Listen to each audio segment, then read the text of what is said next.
كتار اللي سألوني ليش تركتي بيتك القديم على الرغم من انه كان حلو وجنينته بتشرح القلب. للأمانة أنا بحبه كتير وذكرياتي من أول ما تزوجت فيه يعني، وتعبت فيه.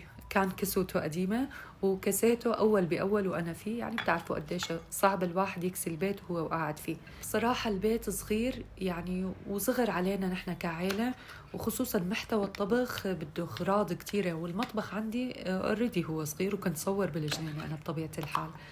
بس قلت لحالي أنا ما رح أتركه نهائيا، أنا رح أجرب حالي سنة.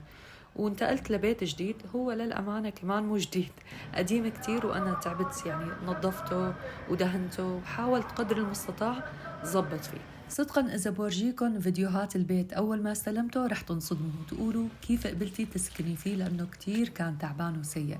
بس بصراحة شرح يعني وأكبر من بيتي. وطبعا أي بيت بالدنيا له ميزات وله عيوب، هذا عيبه إنه عالي فالدرج متعب. بيتي هنيك أرضي مريح بس معتم شوي، وبزعل لما تقولوا لي بنحب جنينتك يعني، وأنا بحبها كتير، بس اللي بيحبني لازم هيك يدعمني هون كمان شوي، خصوصا إنه ناوية أقعد بهذا البيت إن شاء الله إذا الله كتب لي سنة.